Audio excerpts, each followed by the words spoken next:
Start होगा वो है आपका इकोसिस्टम का। इकोसिस्टम मतलब हिंदी में इसको कहते हैं पारिस्थितिकी तंत्र। हर एक आदमी अपना मोबाइल को के माइक को ऑफ कर ले प्लीज, किसी तरह का साउंड दूसरे को डिस्टरबेंस होता है। तो यहाँ पर इकोसिस्टम, इकोसिस्टम का मतलब हुआ कि एक खास वातावरण में एक स्पेसिफिक जो जियोग्राफिकल एरिया है या एक खास वातावरण में जो विभिन्न प्रकार के जो ऑर्गेनिज्म जो मौजूद हैं, वो ऑर्गेनिज्म एक दूसरे से किस प्रकार से इंटर रिलेटेड हैं, किस प्रकार से वो एक दूसरे से जुड़े हुए हैं, आपस में किस प्रकार से वो संबंधित होते हैं, चाहे वो एक दूसरे से संबंधित हो या फिर वो जिस वातावरण में है, जिस इन्वायरमेंट में अपने आप को रखे हुए हैं, उस इन्वायरमेंट में वो किस प्रकार से अटैच होते हैं। तो ये जब रहेंगे एक जगह, एक साथ रहेंगे, तो अपने स्पीसीज जिस स्पीसीज के साथ वो जुड़े हुए हैं, सेम स्पीसीज में ये इंटरब्रीड करेंगे, प्रजनन की प्रोसेस करेंगे और रिप्रोडक्शन के द्वारा वो अपने संख्या को बढ़ाएंगे, इजाफा करेंगे।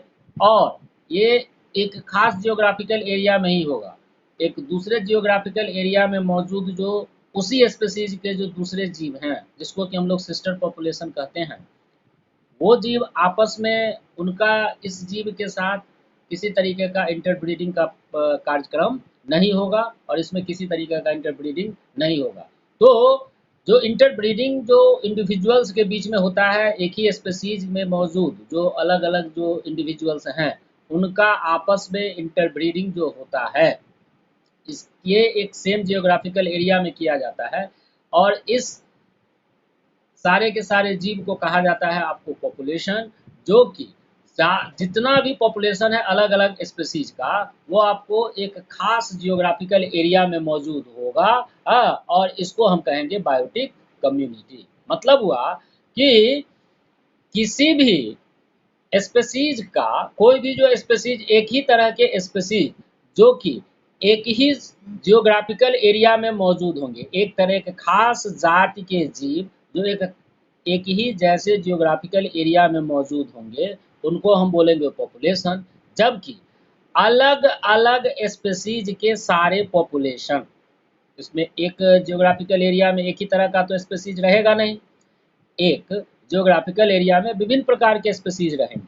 तो अलग अलग जो स्पीसीज के जो पॉपुलेशन हैं, जो एक खास जियोग्राफिकल एरिया में जो मौजूद होंगे, वो आपको कहलाएंगे कलेक्टिवली बायोटिक कम्युनिटी। तो बायोटिक कम्युनिटी में निश्चित रूप से दो या दो से ज़्यादा पॉपुलेशन हो सकते हैं या होते हैं। लेकिन पॉपुलेशन की अगर हम बात करेंगे तो उसमें केवल और केवल एक खास स्पीसीज के टोटल नंबर ऑफ इंडिविजुअल्स को शामिल किया जाएगा।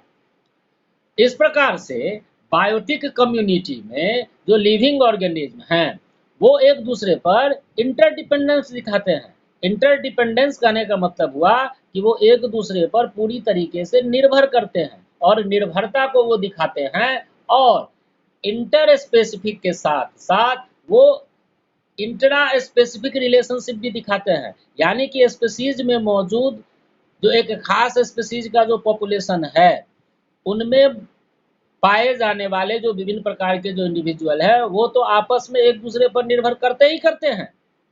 साथ साथ उस बायोटिक कम्युनिटी में मौजूद जो दूसरे जो पॉपुलेशन के जो जीव हैं, उनके साथ भी वो पारस्परिक रूप से जुड़े हुए रहते हैं और डिपेंड करते हैं। और इस प्रकार से उनके सर्वाइवल की चांसेस, या जो एक दूसरे को वो सपोर्ट करते हैं, चाहे वो फूड के रूप में सपोर्ट करें या और भी किसी दूसरे रीजन से कारणों में वो सपोर्ट करते हैं, तो इस प्रकार से उनके सर्वाइवल की संभावना बढ़ जाती है। ओके। और इस तरह से हम यह देखते हैं कि हर एक जीव एक निश्चित जियोग्राफिकल एरिया में रहते हुए बायोटिक कम्युनिटी का निर्माण करते हैं और सारे के सारे जीव एक दूसरे के साथ मिलजुल करके रहते हैं। भले शिकार है तो शिकारी को ये खाएगा दूसरे तरह के जीव को, लेकिन रहेगा उसी जगह पर और एक साथ वो अपना जीवन यापन करते रहता है। लेकिन बायोटिक कम्युनिटी को आप आइसोलेट नहीं कर सकते हैं। एक बायोटिक कम्युनिटी में अगर कभी चाहेगा कोई एक जीव कि हम रहें अकेले और दूसरे किसी जीव को हम या वहाँ पर सर्वाइव न करने दें, तो ऐसी कोई संभावना नहीं है और इस तरह की व्यवस्था नहीं हो सकती है। और अगर यह व्यवस्था अगर होगा तो आपको उसमें वो जीव सर्वाइव नहीं कर पाएगा। इस तरीके से यह हमेशा जो है सो इन्वायरमेंट में वो हमेशा एक साथ रहेंगे, एक साथ वो रहेंगे इन्वायरमेंट में, जो कि इन्वायरमेंट के द्वारा उनको मटेरियल का सप्लाई किया जाएगा, विभिन्न प्रकार की चीज़ों का सप्लाई होगा और इसके साथ साथ जो एनर्जी की रिक्वायरमेंट उनको है, जिस तरह की ऊर्जा उनको चाहिए, वो सारे के सारे एनर्जी उनको उसी इन्वायरमेंट से मिलता है। इस प्रकार से लिविंग ऑर्गेनिज्म और जो इन्वायरमेंट का जो फैक्टर है, वो एक इनसेपरेबल रिलेशनशिप बनाता है। एक ऐसा संबंध है जिसमें हम किसी को भी एक दूसरे से अलग थलग नहीं कर सकते हैं। अगर इसमें से कोई भी एक फैक्टर या कोई भी ऐसा चीज लिविंग ऑर्गेनिज्म ही अगर खत्म हो जाए, कोई एक लिविंग ऑर्गेनिज्म या इन्वायरमेंट का कोई एक फैक्टर ही खत्म हो जाए, तो यह बहुत बुरा प्रभाव उस बायोटिक कम्युनिटी पर डालता है। और अगर बायोटिक कम्युनिटी पर बुरा प्रभाव पड़े तो दैट मीन्स निश्चित रूप से उस पर वो इकोसिस्टम को भी प्रभावित करेगा। इस तरीके से इकोसिस्टम रिप्रेजेंट करता है highest level of ecological integration को। और इसमें ओपन सिस्टम होते हैं जिसमें लगातार कंटिन्यूअस लेकिन चेंज होते हुए, होता तो लगातार है लेकिन आपको इसमें वेरिएबल होता है और इन्फ्लक्स होता रहता है, आदान और प्रदान, चाहे एनर्जी एक जगह से दूसरे जगह ट्रांसफरेबल होगा, मटेरियल का भी लॉस होगा या मटेरियल का भी गेन होगा। तो यह इन्फ्लक्स जो प्रभाव जो डालते रहते हैं कंटिन्यूअस इन्वायरमेंट उस में मौजूद, उस बायोटिक कम्युनिटी में मौजूद जो दूसरे तरह के जो लिविंग ऑर्गेनिज्म है उसको वो प्रभावित करते रहते हैं और इस प्रकार से लॉस ऑफ मटेरियल होता रहता है। तो इकोसिस्टम प्रकृति का एक फंक्शनल यूनिट के रूप में काम करता है। प्रकृति है तो प्रकृति को देखने के लिए आपको किसी न किसी इकोसिस्टम का गहन अध्ययन करना पड़ेगा और उसके द्वारा किसी भी प्रकृति के क्या कार्यकलाप हैं, किसी भी नेचर का क्या किस तरीके से वो काम करता है और किस प्रकार से वो किसी जीव पर प्रभावित करता है या किसी जीव को प्रभावित करता है, इसके बारे में आप बढ़िया से समझ सकते हैं। तो इस कारण से कहा जाता है कि ecosystem represents the functional unit of nature. Definition की अगर बात करें, जो इसकी परिभाषा इकोसिस्टम की क्या है, तो इकोसिस्टम ग्रीक वर्ड से निकला हुआ है। इको का मतलब होता है इन्वायरमेंट है और सिस्टम का मतलब हो गया interacting and interdependent complex. Interacting का मतलब हो गया कि दो जीव जो आपस में एक दूसरे पर जो एक्ट करते हैं, या कह लें कि दो बायोटिक कम्युनिटी में मौजूद दो अलग अलग स्पीसीज एक दूसरे पर कि एक दूसरे को किस प्रकार से प्रभावित करते हैं और उस पर किस तरीके से वो काम करते हैं और किस प्रकार एक दूसरे पर वो डिपेंडेंसी दिखाते हैं। ये हो गया आपका सिस्टम यानी कि तंत्र। तो यह एक इंटीग्रेटेड सिस्टम है, एक दूसरे पर पारस्परिक रूप से साथ साथ चलने वाला एक प्रक्रिया है, जो कि आपको रिजल्ट होता है interaction of living and non living factor. Living factor और नॉन लिविंग फैक्टर का आपस में जो पारस्परिक रूप से जो जुड़ाव होता है किसी भी वातावरण में, उसी को कहा जाता है इकोसिस्टम। दूसरे शब्दों में हम कह सकते हैं कि इकोसिस्टम को कि यह एक यूनिट है, एक इकाई के रूप में काम करता है। और इस इकाई में होते क्या सब हैं? इस इकाई में होते हैं वो सारे के सारे ऑर्गेनिज्म, मतलब कम्युनिटी। अलग अलग पॉपुलेशन को क्या बोला गया? कम्युनिटी बोला गया। तो वो सारे के सारे पॉपुलेशन का एक एडिशन है, एक जोड़ है, एक योग होता है एक खास एरिया का, जो कि फिजिकल इन्वायरमेंट से वो इंटरेक्ट करते हैं। फिजिकल इन्वायरमेंट में क्या सब होंगे? फिजिकल इन्वायरमेंट में आपको होंगे water, air, soil etcetera, humidity, climate, other mountain, river, बहुत सारा चीज है। तो ये सारे चीज के साथ वो जुड़े हुए होते हैं या डिपेंडेंसी को दिखाते हैं और ये एक दूसरे से जुड़ते हुए, एक दूसरे पर डिपेंड रहते हुए एक फूड चेन का निर्माण करेंगे और केमिकल साइकिल का निर्माण करेंगे। केमिकल साइकिल मतलब मटेरियल का जो स्थानांतरण होगा, वो आगे चल के देखिएगा कि किस प्रकार आपको मटेरियल या एनर्जी का फ्लो एक कम्युनिटी से दूसरे कम्युनिटी या एक सीरियल ट्रॉपिक लेवल से दूसरे ट्रॉपिक लेवल में किस प्रकार से होता है। अभी ट्रॉपिक लेवल, सीरियल स्टेज, ये सारा चीज़ आपको आगे है, इसके लिए अभी कोई उस पर घबराने की बात नहीं है, सारा चीज़ इसमें डिस्कशन होगा। तो केमिकल साइकिल का प्रभाव, केमिकल साइकिल मतलब जो विभिन्न प्रकार के जो चीज़ें हैं, कोई भी जीव जो मरता है या किसी जीव को जो दूसरा जीव जो खाता है, एक ऑर्गेनिज्म को दूसरे ऑर्गेनिज्म खाएंगे, तो उसके द्वारा केमिकल का एक साइकिल होता है, केमिकली एक चक्र चलता है आगे की तरफ, और इसके कारण या परिणाम के रूप में नजर आता है एनर्जी का फ्लो, एनर्जी का ट्रांसफर होता है, बायोटिक डाइवर्सिटी और मटेरियल साइकिलिंग, ये सारे सब चीज इसमें पाए जाते हैं। बायोटिक डाइवर्सिटी करने का मतलब जो विभिन्न प्रकार के जो जीव एक खास तरीके का ज्योग्राफिकल एरिया, या यूं कहें जो कम्युनिटी जो आपने देखा एक इकोसिस्टम में अलग अलग तरह के जीवों की संख्या यानी कि पॉपुलेशन जो अलग अलग तरह के आपको मिले, वो कहलाते हैं आपको बायोटिक डाइवर्सिटी। और इसके साथ साथ मटेरियल साइकिलिंग, विभिन्न प्रकार के मटेरियल का एक चक्र, एक रूप से दूसरे रूप में परिवर्तन, या एक जगह से दूसरे जगह जो स्थानांतरण जो होता है, that is called material cycling. इसी को हम लोग इकोलॉजिकल सिस्टम कहते हैं। टर्म, इस सिद्धांत को, इकोसिस्टम को सबसे पहले बताए थे आर्थर जी टांसले 1935 ईस्वी।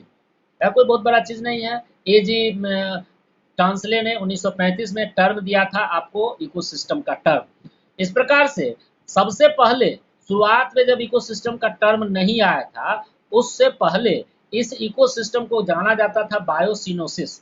बायोसिनेसिस कहा गया था कार्ल मोबियस के द्वारा 1877 में, माइक्रोकॉस्म फॉर्बस के द्वारा 1887 में, जबकि होलोसियन कहा गया था फ्रेडरिच के द्वारा 1930 में। बायोसिस्टम कहा गया था थाइनीमैन के द्वारा 1939 में, और होलोन कहा गया था इसको क्वाइस्टलर के द्वारा 1969। अब ओडम जो थे उन्होंने 1963 में उनके हिसाब से इकोसिस्टम, इकोलॉजी का एक बेसिक फंक्शनल यूनिट होता है। इकोलॉजी का एक बेसिक फंक्शनल यूनिट के रूप में इकोसिस्टम काम करता है, जिसमें दोनों तरह के कम्युनिटीज, किस तरह के कम्युनिटीज, बायोटिक कम्युनिटीज और एबायोटिक कम्युनिटीज। बायोटिक कम्युनिटी मतलब हो गया सजीव जीव जो जिंदा है, और एबायोटिक कम्युनिटी में आ गए निर्जीव पदार्थ जो मरे हुए हैं, जिनमें किसी प्रकार का कोई जान नहीं होता है। तो बायोटिक कम्युनिटी और एबायोटिक कम्युनिटी एक दूसरे से जुड़े होते हैं, और इन्वायरमेंट जो है, वातावरण जो है, इन दोनों को प्रभावित करता है। इन दोनों को प्रभावित करते हुए इन पर लगातार वो काम करते रहता है, और इनमें कुछ खास तरीके का बदलाव वो लेके आता है। एग्जाम्पल में इकोसिस्टम जो होते हैं, ये या तो परमानेंट और नेचुरल होंगे, एकदम पक्का, बिल्कुल न बदलने वाला, और या प्राकृतिक भी हो सकते हैं और टेम्पोररी भी हो सकते हैं, अस्थायी रूप से भी हो सकते हैं। कॉमन एग्जाम्पल जो नेचुरल इकोसिस्टम का होगा, जो प्राकृतिक रूप से जो बना हुआ जो इकोसिस्टम है, वो इकोसिस्टम जो नेचुरल इकोसिस्टम के अंतर्गत आते हैं, उसमें है आपके पॉन्ड, लेक, डिजर्ट, पर्वतस्थल, मीडो, जो आप देखते हैं जो जंगल का जो इलाका होता है, या उसमें जो दलदली जो इलाके होते हैं, जो दलदल पाए जाते हैं, वो इलाका, या फिर ग्रासलैंड जो घास का मैदान है, या फिर आपको आते हैं फॉरेस्ट। ये सब एक नेचुरल इकोसिस्टम के अंतर्गत एग्जाम्पल्स में कह सकते हैं। आप अपने घरों में मछली पालते हैं एक्वेरियम में, विभिन्न प्रकार की मछलियाँ उसमें डालते हैं, उसके साथ साथ और भी तरह के जीव जंतु उसमें रह सकते हैं या रहते भी होंगे, विभिन्न प्रकार के माइक्रो ऑर्गेनिज्म भी रहते हैं। कभी कभी देखिएगा कि कुछ कुछ प्लांट्स को भी उसमें डाल दिया जाता है। तो घर में जो बैलेंस्ड एक्वेरियम है, वो भी आपका एक इकोसिस्टम का उदाहरण होता है, एग्जाम्पल वो होता है। अब अगर टेम्पोररी इकोसिस्टम की बात करें, जो अस्थायी रूप से जो इकोसिस्टम होते हैं, उसमें है जो लेबोरेटरी में जो प्रोटोजोआ को जो विकसित किया जाता है या बैक्टीरिया को कल्चर किया जाता है या किसी दूसरे माइक्रो ऑर्गेनिज्म को जो कल्चर करते हैं, तो वो प्रोटोजोन कल्चर मीडियम। तो जब तक हमको कल्चर करना है तब तक हम वो मीडियम तैयार करके रखते हैं। जब कल्चर की बात खत्म हो गई, कल्चर हो जाती है, तो उसके बाद में हम उसको हटा देते हैं। तो यह एक टेम्पोररी इकोसिस्टम के अंतर्गत आएंगे। उसके बाद में है रेनफीड पॉन्ड। रेनफीड पॉन्ड मतलब बारिश का महीना होगा तो छोटे छोटे तालाब आपको भर जाते हैं, छोटे छोटे गड्ढे भर जाते हैं, लेकिन फिर कालांतर में समय बीतने के बाद में क्या होता है कि वो गड्ढे फिर सूख जाते हैं, तो फिर वहाँ पर पानी का नामो निशान खत्म हो जाता है। तो ऐसा जगह जहाँ पर कुछ समय के लिए बरसात के समय में अगर वो गड्ढा भर जाए, तो इस तरह के जगहों को कहा जाता है रेनफेड। तो यह रेनफेड जो पॉन्ड है वो भी एक तरीके का तालाब का ही निर्माण करता है। तो इस तरीके का जो तालाब होंगे वो ही एक तरीके का टेम्पोररी इकोसिस्टम के अंतर्गत आपको आएंगे। अब प्रकार कितने हैं इकोसिस्टम के और इसके साइज कैसा होगा, तो kinds and size of ecosystem. Kinds and size of ecosystem में इकोसिस्टम अभी बताया या तो नेचुरल होंगे, परमानेंट होंगे या टेम्पोररी होंगे।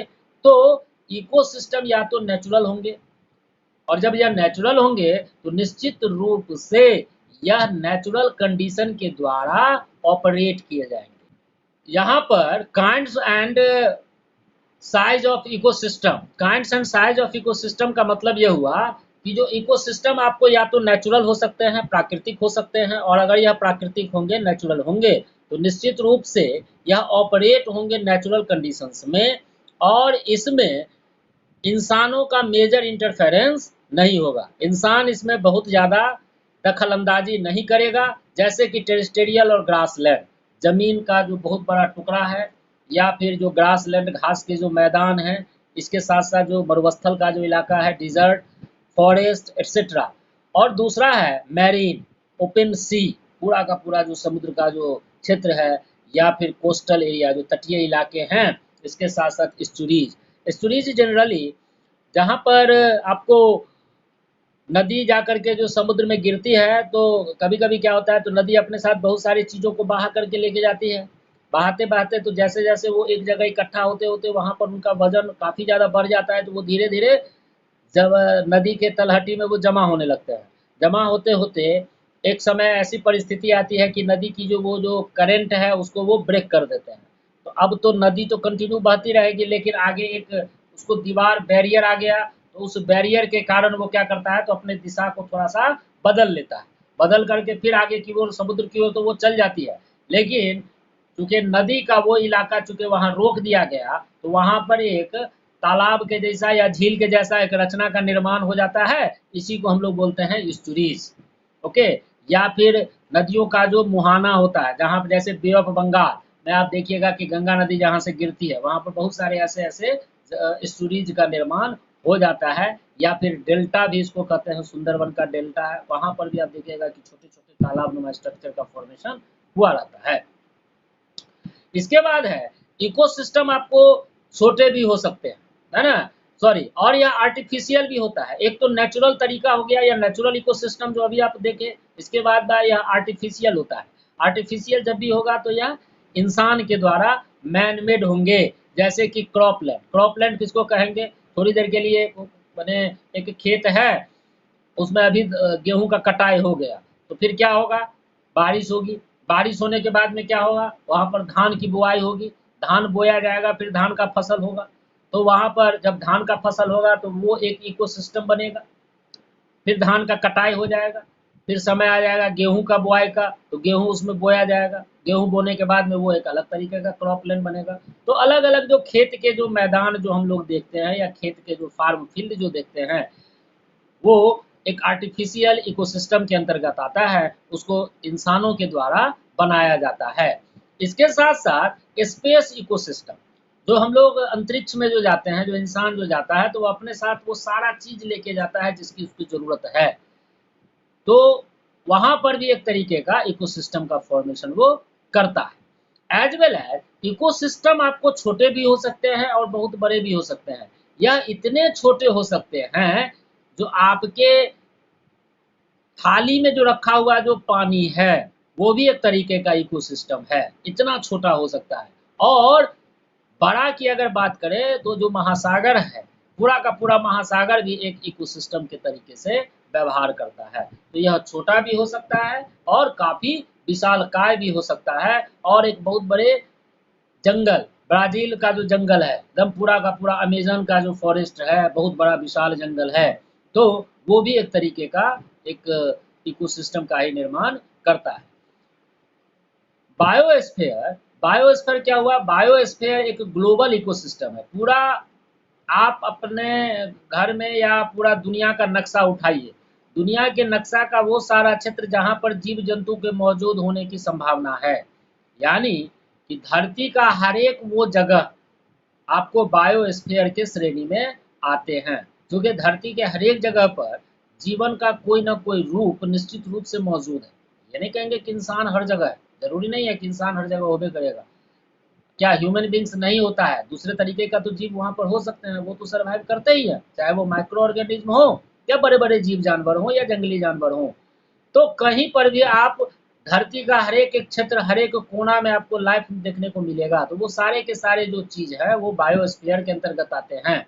तो बायोस्फीयर को माना जाता है एक ग्लोबल इकोसिस्टम, पूरा का पूरा जो ग्लोब है वो बायोस्फीयर के अंतर्गत आते हैं। और यह लोकल इकोसिस्टम, धरती का एक लोकल इकोसिस्टम का यह निर्माण करता है। इसके बाद है स्ट्रक्चर। क्या होगा किसी भी इकोसिस्टम का? स्ट्रक्चर किस प्रकार से होगा?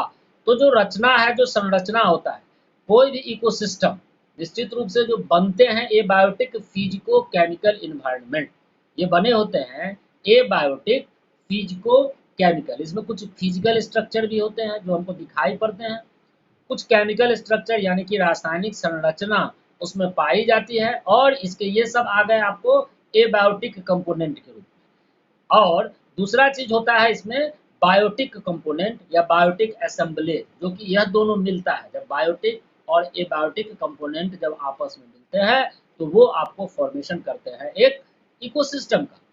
तो बायोटिक कंपोनेंट के रूप में क्या होंगे? बायोटिक कंपोनेंट के रूप में जो हम लोग पढ़ते हैं ना, बॉटनी, जूलॉजी और माइक्रोबायोलॉजी, इस तीनों को यहाँ पर मिला देना है।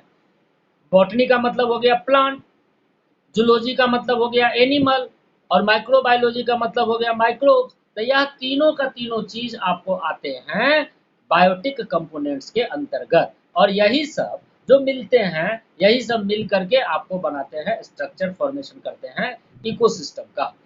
यह जो कंपोनेंट्स हैं यह आपको कलेक्टिवली किस चीज का निर्माण करेंगे? तो कलेक्टिवली यह बनाएंगे एक natural, stable, self sufficient and functional ecological unit का निर्माण करते हैं। नेचुरल मतलब प्राकृतिक रूप से बना, जिसमें कि एबायोटिक और बायोटिक कंपोनेंट दोनों चीज है, स्टेबल रहता है, अस्थाई रहता है। अगर इंसान के द्वारा किसी प्रकार का दखल अंदाजी न किया जाए तो इसमें किसी प्रकार से कोई परिवर्तन देखने को नहीं मिलेगा। और यह सेल्फ सफिशिएंट होते हैं, जितने चीज की जरूरत हर एक लिविंग थिंग्स या नॉन लिविंग थिंग्स को जो भी जरूरतें हैं वो सारी की सारी जरूरतें उनकी उसी इकोसिस्टम में फुलफिल होती है, उसको बाहर से कहीं से कुछ भी चीजों की जरूरत नहीं पड़ती है। एज वेल एज या फंक्शनल इकोलॉजिकल यूनिट के रूप में काम करता है। सारे के सारे जीव अपना कंट्रीब्यूशन, चाहे वो लिविंग हो या सारे के सारे ऑर्गेनिज्म, सभी कंपोनेंट्स अपना अपना जो रिस्पॉन्सिबिलिटीज का निर्वहन वो करते रहते हैं और एक तरीके से फंक्शन करते रहते हैं। इसी को हम लोग कहते हैं आपको इकोसिस्टम।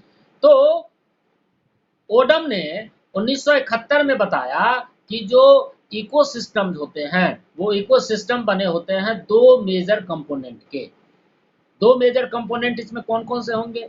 दो मेजर जो कंपोनेंट होते हैं वो है आपका बायोटिक कंपोनेंट, यानी कि उसको लिविंग कंपोनेंट भी कहेंगे, और दूसरा है नॉन लिविंग कंपोनेंट, मतलब एबायोटिक कंपोनेंट। अब यह देखना पड़ेगा हम लोगों को कि बायोटिक कंपोनेंट क्या होते हैं, उसके बाद में हम लोग देखेंगे एबायोटिक कंपोनेंट को। और बायोटिक कंपोनेंट को हम लोग देखने थे कि बायोटिक यानी कि लिविंग कंपोनेंट, और एबायोटिक का मतलब हो गया नॉन लिविंग कंपोनेंट। तो बायोटिक कंपोनेंट में क्या सब आएंगे?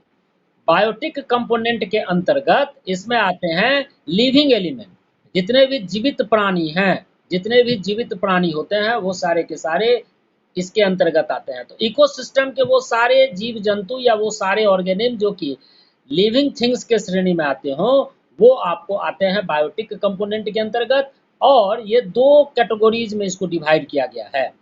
दो कैटेगरीज मैट्रिक से पढ़ते चले आ रहे हो या उससे भी पहले पढ़ते चले आ रहे हो कि स्वपोषण परपोषण, है ना।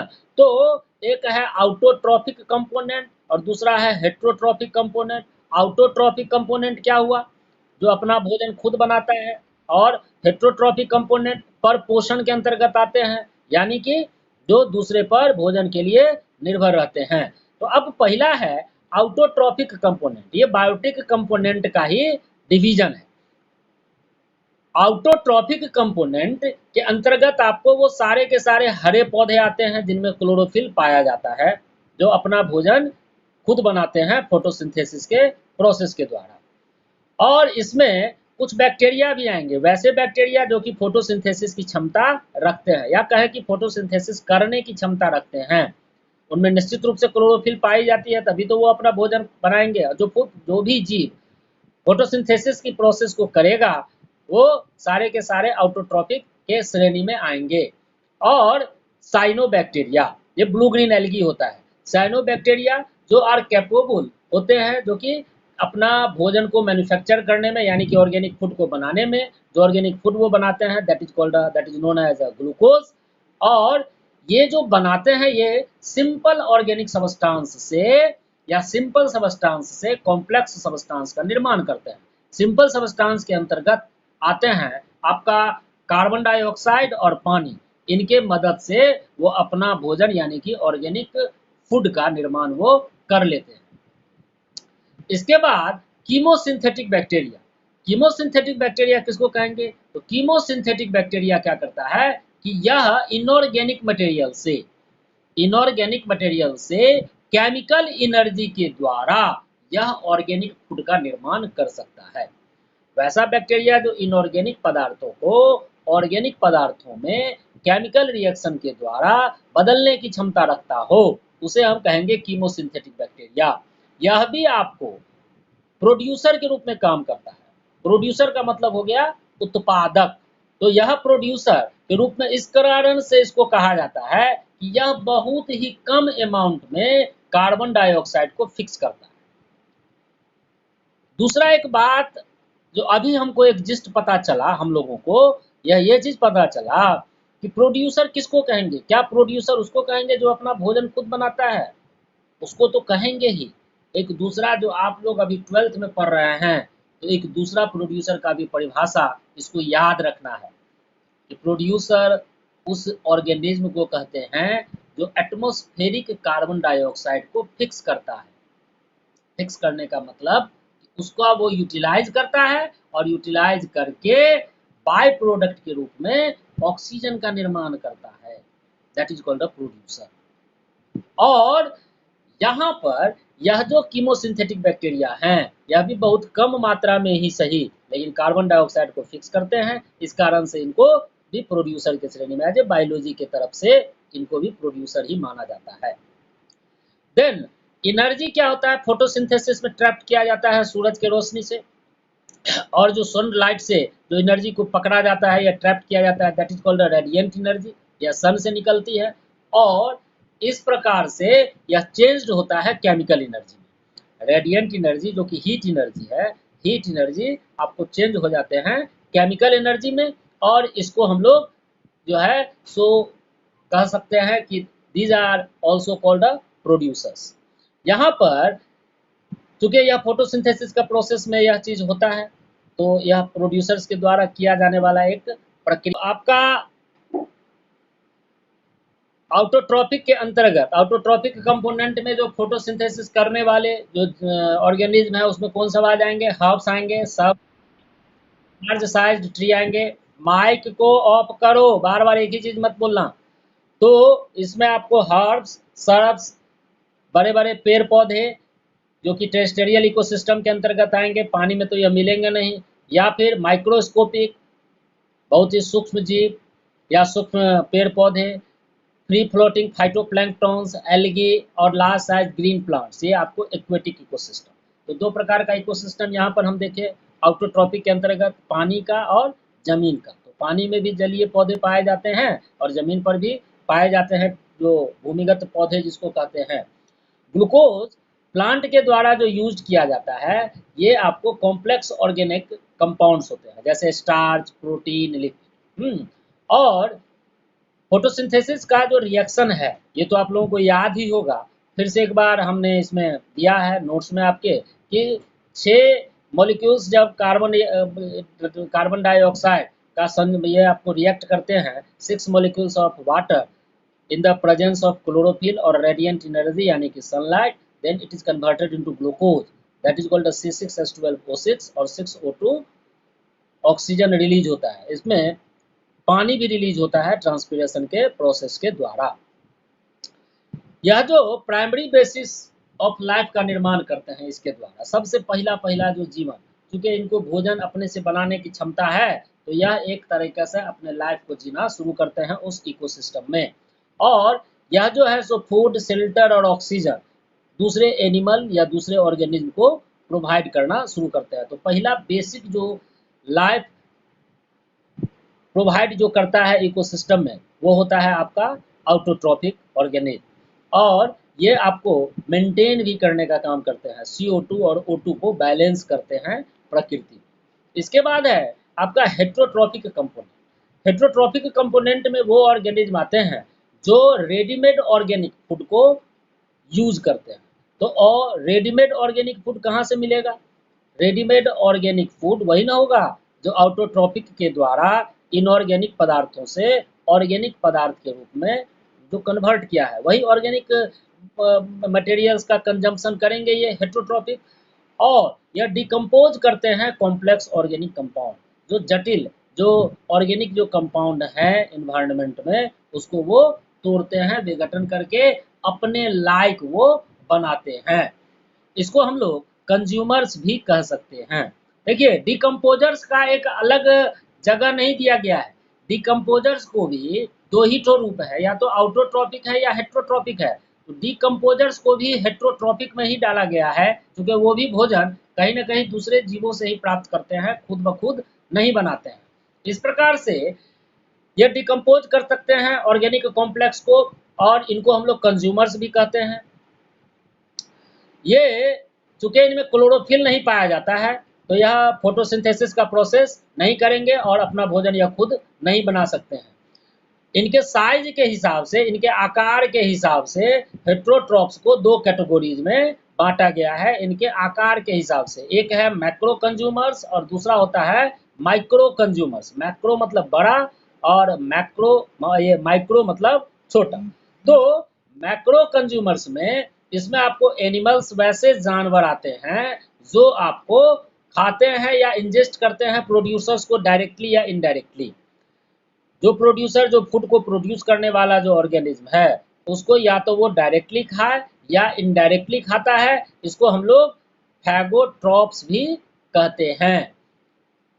फूड के प्रकृति के हिसाब से, नेचर ऑफ फूड के हिसाब से इनको 4 कैटेगरीज में डिवाइड किया गया है। किनको? मैक्रो कंज्यूमर्स को 4 कैटेगरीज में विभाजित किया गया है। सबसे पहला है प्राइमरी कंज्यूमर्स या फिर कंज्यूमर्स ऑफ फर्स्ट ऑर्डर।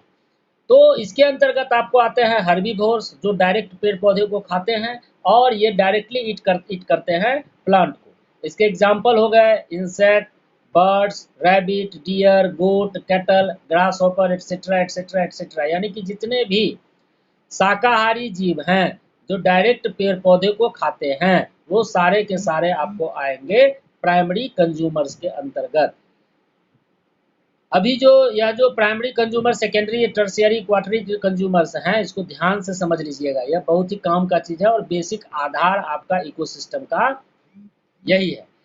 अब हर्बीवोरस जो होते हैं एक्वेटिक इकोसिस्टम में, यहाँ भी होंगे हर्बीवोरस जो पेड़ पौधे को खाएंगे। तो हर्बीवोरस जो एक्वेटिक सिस्टम के हैं, इसके अंतर्गत वो आते हैं हर्बीवोरस में आपका क्रस्टेशियन, मोलस्क और आपका है प्रोटोजोन्स। देन इसके बाद है सेकेंडरी कंज्यूमर्स और है आपका consumers of second order. Secondary consumers और कंज्यूमर्स ऑफ सेकेंड ऑर्डर में कौन आएंगे? तो इसमें आते हैं प्राइमरी कार्निवोर्स, यानी कि वैसे जीव जो हर्बीवोर्स एनिमल को खाते हैं, शाकाहारी जीव जंतुओं को जो खाएंगे। इसके एग्जाम्पल हो गए fox, frog, centipede, predatory birds, predatory मतलब शिकारी पक्षी, फिश मछली, wild cat, snake etcetera and etcetera. एक चीज इसमें आया है सेंटीपीड। सेंटीपीड किसको कहते हैं? जो अरे बिज्जी जो होता है, बिच्छी, हाँ, जिसका बहुत सारा पैर होता है, एक मैंने 150 की संख्या में उसका पैर होता है, जितना उसका लंबा शरीर चाली के जैसा होता है, और काफी ज्यादा संख्या में उसको पाँव होते हैं। तो ऐसा कीड़ा जिसके पूरा का पूरे शरीर पर केवल और केवल पैर ही पाया जाए काफी ज्यादा संख्या में, वो आपको आते हैं ये सेंटीपीड के अंतर्गत। तीसरा है टर्शियरी कंज्यूमर्स या consumers of third order. Tertiary consumers के अंतर्गत इसमें सेकेंडरी कार्निवोर्स आते हैं, द्वितीयक मांसाहारी जीव जो आपको सेकेंडरी कंज्यूमर्स या फिर प्राइमरी कंज्यूमर्स को खाते हैं। इसमें आपको वोल्फ जो है, वोल्फ एक ऐसा जानवर है, ऐसा कार्निवोरस है जो फॉक्स को खाता है, तो वो आ जाएगा इस श्रेणी के अंतर्गत। चौथा है क्वाटरनरी कंज्यूमर्स या consumers of fourth order. Quaternary consumers और कंज्यूमर्स ऑफ फोर्थ ऑर्डर के अंतर्गत, इसके अंतर्गत जो टर्शियरी कंज्यूमर्स आते हैं, टर्शियरी कंज्यूमर्स जो आपको ईट करते हैं, टर्शियरी कार्निवोर्स आते हैं जो आपको ईट करते हैं, खाते हैं टर्शियरी कंज्यूमर्स को, और सेकेंडरी कार्निवोर्स को खा सकते हैं। इसके एग्जाम्पल हो गए लायन, टाइगर एटसेट्रा। ये जो है सो दूसरे जानवर को नहीं खाते हैं। अब माइक्रो कंज्यूमर, सॉरी, ये जो है सो दूसरे जानवर के द्वारा नहीं खाए जाते हैं। इसके बाद है आपका माइक्रो कंज्यूमर। माइक्रो कंज्यूमर में आपको आएंगे, इसको हम लोग डिकम्पोजर्स कहते हैं। अभी बताए थे कि जो ऑटोट्रॉपिक और हेट्रोट्रॉपिक में ही डिकम्पोजर्स आते हैं, ये इसी कारण से। तो वो कंज्यूमर के पॉइंट ऑफ व्यू से अगर हम देखें साइज के हिसाब से, तो इनको डाला गया है माइक्रो कंज्यूमर्स में। माइक्रो कंज्यूमर्स, इसको हम लोग डिकम्पोजर्स भी कहते हैं, या फिर सेप्रोट्रॉप्स कहते हैं, या फिर यह रिड्यूसर्स कहलाता है, जो कि कॉम्प्लेक्स ऑर्गेनिक कंपाउंड, जो मरे हुए जो ऑर्गेनिज्म हैं उनके शरीर में मौजूद जो कॉम्प्लेक्स ऑर्गेनिक कंपाउंड्स हैं उनको वो तोड़ते हैं, चाहे वो प्लांट हो या एनिमल हो। दोनों के जो मरे हुए जो जीव हैं दोनों श्रेणियों में, उनके ऑर्गेनिक कंपाउंड्स को यह डिकम्पोज करते हैं, और उसके बाद यह कुछ डिकम्पोज प्रोडक्ट्स को एब्जॉर्ब कर लेते हैं अपने बेनिफिट के लिए, और रेस्ट को वो छोड़ देते हैं। ज़्यादातर इनऑर्गेनिक कंपाउंड्स को इन्वायरमेंट में वो छोड़ देते हैं, जो कि ये रीयूज कर लिए जाते हैं फिर से प्रोड्यूसर्स के द्वारा।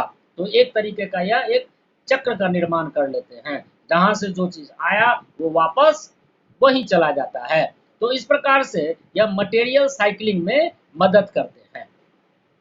ये एक खास तरीके का डाइजेस्टिव एंजाइम का सिक्रीशन करते हैं। वो डाइजेस्टिव एंजाइम जो डाइजेस्ट करता है ऑर्गेनिक कंपाउंड्स को बाहरी तौर से। इसके अंतर्गत नॉन ग्रीन माइक्रो ऑर्गेनिज्म आएंगे, जैसे कि बैक्टीरिया और फंगी। जो प्रोड्यूसर्स हैं फैगोट्रॉप्स हैं, और इसके साथ साथ सेप्रोट्रॉप्स। फैगोट्रॉप्स हेट्रोट्रॉप्स को बोले थे। तो या प्राइमरी सेकेंडरी, या इसको क्या कहते हैं कि जो आपका मैक्रो कंज्यूमर्स था उसको बोला गया था फैगोट्रॉप्स। तो जो प्रोड्यूसर्स फैगोट्रॉप्स और सेप्रोट्रॉप्स, ये सभी के सभी बायोटिक कंपोनेंट बनाते हैं इकोसिस्टम के, और यूजुअली इसको 3 फंक्शनल किंगडम ऑफ नेचर, प्रकृति का 3 किंगडम कहा गया है। एक किंगडम हो गया प्रोड्यूसर का, दूसरा किंगडम हो गया फैगोट्रॉप्स का, और तीसरा किंगडम हो गया सेप्रोट्रॉप्स का। किसका? बायोटिक कंपोनेंट में 3 किंगडम इकोसिस्टम के पॉइंट ऑफ व्यू से। इसके बाद आपका है एबायोटिक कंपोनेंट। एबायोटिक कंपोनेंट में वो सारे के फिजिको केमिकल जो स्ट्रक्चर जो हम देखें किसी भी इन्वायरमेंट का जो फॉर्मेशन को करने के लिए जो जरूरी होता है, वो सारे के सारे चीज आते हैं। ये अफेक्ट करता है distribution, structure, behaviour and inter relationship of organism. किसी भी कम्युनिटी में, बायोटिक कम्युनिटी या किसी भी इकोसिस्टम में किसी भी ऑर्गेनिज्म का डिस्ट्रीब्यूशन क्या होगा, किस तरीके का जीव वहाँ मौजूद होंगे, किस तरीके के जीव पाए जाएंगे, वहाँ मौजूद जो जीव हैं जीव जंतु उनका स्ट्रक्चर कैसा होगा, किस प्रकार के स्ट्रक्चर लेकर के होंगे, उनका व्यवहार कैसा होगा, उनका आपस में रिलेशन किस प्रकार से होगा, किस प्रकार से वो एक दूसरे से जुड़े होंगे, ये सारे चीज़ों का निर्धारण ये एबायोटिक कंपोनेंट के द्वारा होता है। और इनको जो है सो 3 कैटेगरीज में हम लोग डिवाइड करते हैं। सबसे पहला है कि चूंकि यह नॉन लिविंग थिंग्स होते हैं, इसलिए इनको डिवाइड जो किया गया है, सबसे पहला है इनऑर्गेनिक मटेरियल। इनऑर्गेनिक मटेरियल के अंतर्गत इसमें आपको आते हैं वैसे चीज जो कि मटेरियल साइकिल्स में इन्वॉल्व होते हैं, जिनका चक्र चलते रहता है। यह एक जनरेशन से दूसरे जनरेशन में या एक इकोलॉजिकल स्टेज से दूसरे ट्रॉपिकल स्टेज में यह परिवर्तित होते रहते हैं, ट्रांसफर होते रहते हैं। इसके एग्जाम्पल हो गए आपको carbon, nitrogen, phosphorus, carbon dioxide, water etcetera. इसके बाद है ऑर्गेनिक कंपाउंड्स। ऑर्गेनिक कंपाउंड्स ये आपको डेड ऑर्गेनिक मैटर, जो मरे हुए जो जीव जंतु या मरे हुए जो ऑर्गेनिज्म हैं उनमें यह मौजूद होते हैं। और यह इसमें आपको आते हैं carbohydrate, proteins, lipids, humic substances जिससे ह्यूमस का फॉर्मेशन होता है, और आपका nucleic acid etcetera and etcetera. ये आपको एक लिंक बनाते हैं लिविंग और नॉन लिविंग फैक्टर्स के बीच में। लिविंग और नॉन लिविंग जो चीज है इनके बीच में एक जुड़ाव जो होता है इसी ऑर्गेनिक कंपाउंड्स के द्वारा वो एक दूसरे से जुड़े हुए होते हैं। इसके बाद है क्लाइमेटिक और इडियाफिक फैक्टर। क्लाइमेटिक और इडियाफिक फैक्टर ये आपको जो क्लाइमेटिक जो फैक्टर्स हैं इसके अंतर्गत आपको आएंगे physical factor of environment. Environment में जो कुछ भी चीज़ें हमको नज़र आता है वो सारे चीज़, जैसे कि लाइट, टेम्परेचर, ह्यूमिडिटी, विंड और इसके साथ साथ सॉइल, मिट्टी, ये सब सारे चीज़ आपको आ गए क्लाइमेटिक और इडियाफिक फैक्टर। बेसिक ज़रूरत क्या है, environment basic requirement of an ecosystem, ये क्या होता है इसके बारे में हम लोग अगले दिन यानी कि नेक्स्ट क्लास में देखेंगे।